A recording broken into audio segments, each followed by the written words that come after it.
Skardu. Skardu. People have been telling me to go to Skardu for about 1 year, and finally, just a couple of weeks ago, I got to see Skardu for myself. And now, I want to tell you whether it's worth going to Skardu, or whether perhaps you should go to the neighboring Hunza instead. Much to be revealed in this video. But first of all, let me tell you a little bit about Skardu. Skardu is basically the gateway to all the other attractions and places all across Baltistan, which is part of Gilgit-Baltistan. This is where you would come if you wanted to access places like K2, Diosai Plains, or even Nanga Parbat. I'm gonna give you a little spoiler. Skardu left a really special impression on me. But I'm gonna go back to the beginning and tell you all about my journey. There are two ways to get to Skardu from the rest of Pakistan, and let's take Islamabad as an example. You can either fly or you can take the road. Look, I'm not gonna lie to you. If you take the road, it's gonna be a really long journey, probably about 20 hours, and that is without the possibility of landslides. But along the way, you're gonna get to see some incredible places, including the valleys of Naran and possibly Kahan, as well as Babusar Pass. Babusar Pass is basically a road that goes up to over 4,170 meters. That is really high. And then you'll get to drive along part of the Karakoram Highway, probably the most scenic road in the world. And then at one point you're gonna turn off onto a tiny little road that's not very well maintained. And eventually, after about 10 hours, you might get to Skardu. I didn't have that much time, so I flew. Here's the thing about the flight. It set me back $200 for a 1-hour flight. And that's all because there is only one airline serving this route, which means they basically have a monopoly. Doesn't matter, ultimately the views out of the window more than made up for it. Lovely.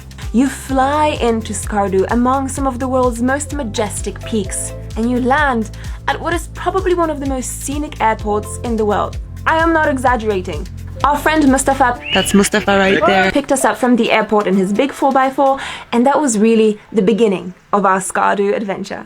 Nothing could quite prepare me for what I saw next. To be honest with you guys, I expected Skardu to be a little bit like Hunza, but it is not at all like Hunza except for the really crazy, massive mountains. In Hunza, you've got the one big road, the Karakoram Highway, that directs all traffic in a singular direction.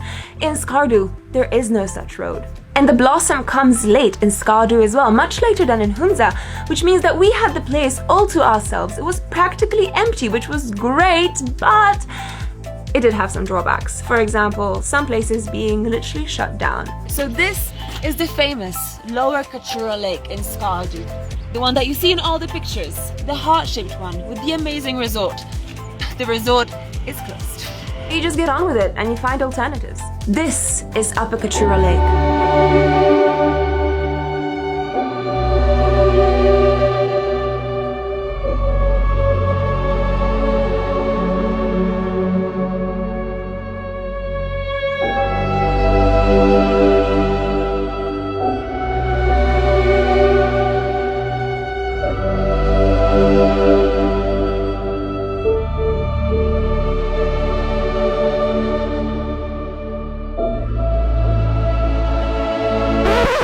But guys, we have a lot to cover and very little time, so I'm gonna whiz through all the other places I saw in Skardu very quickly so that you can decide whether it's worth going there or not.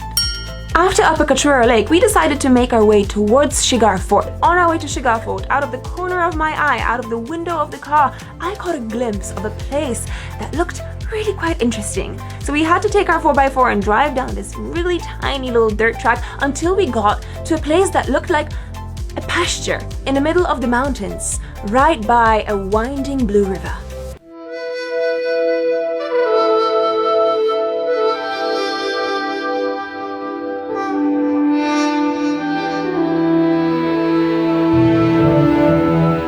I've always imagined places like this to be oases in the middle of a desert, and right here you got an oasis in the middle of the mountains, surrounded by rock.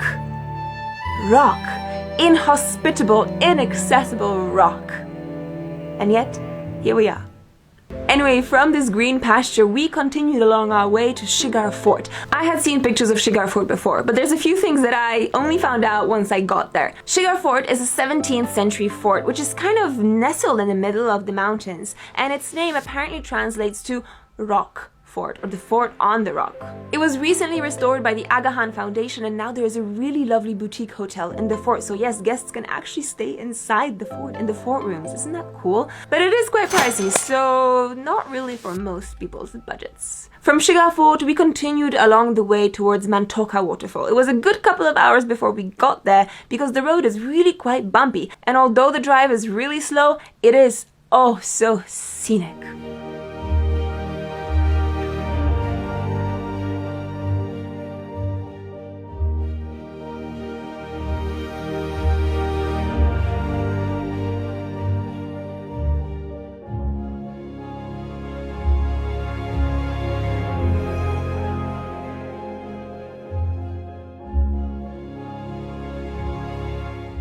Eventually, we arrived at Mantoka Waterfall.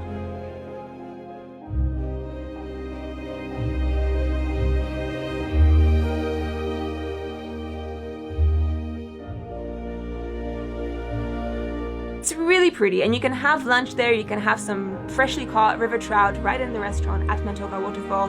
From Mantoka Waterfall, we went back to Skardu along that ever bumpy road, and on the way, we stopped at the place that for me topped all the other places I've seen probably in the north of Pakistan. Trust me, this one's good.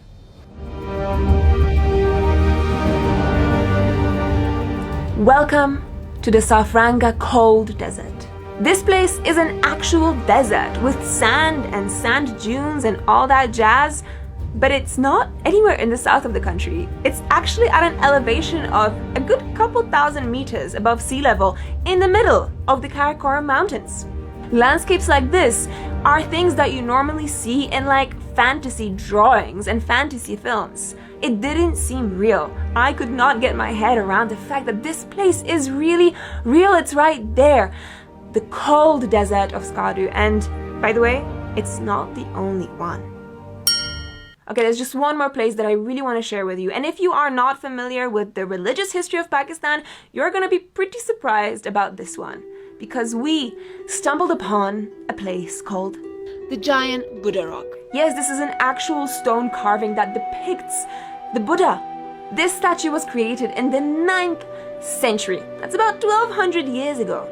Given the fact that Pakistan is an Islamic republic and probably not very widely known for religious diversity, this is pretty surprising, but it's only one of the many Buddha rocks dotted across the northern parts of Pakistan. Okay guys, that's it from me. I wanted to show you what I saw of Skardu, and I'm sure there's a lot that I missed, so I can't wait to go back and see the rest. So here's my argument for going to Skardu over Hunza. By going to Skardu, I believe that you will be contributing towards the evening out of tourism across the north. Because as many people know, there are many attractions and destinations in the north that are right now suffering from over-tourism, especially in Skardu's neighboring Hunza. So yes, Skardu might be a slightly more difficult destination to get to. The road might be a bit more bumpy. The infrastructure of restaurants and hotels may not be as well developed as Hunza. But you'll be seeing a place that is so beautiful, so mind-blowingly epic, and doing something good for tourism in Pakistan too. Thank you guys for watching this video. I hope you enjoyed it. I had a blast in Skardu, and I hope to be back very, very soon. And I will see you guys in the next vlog.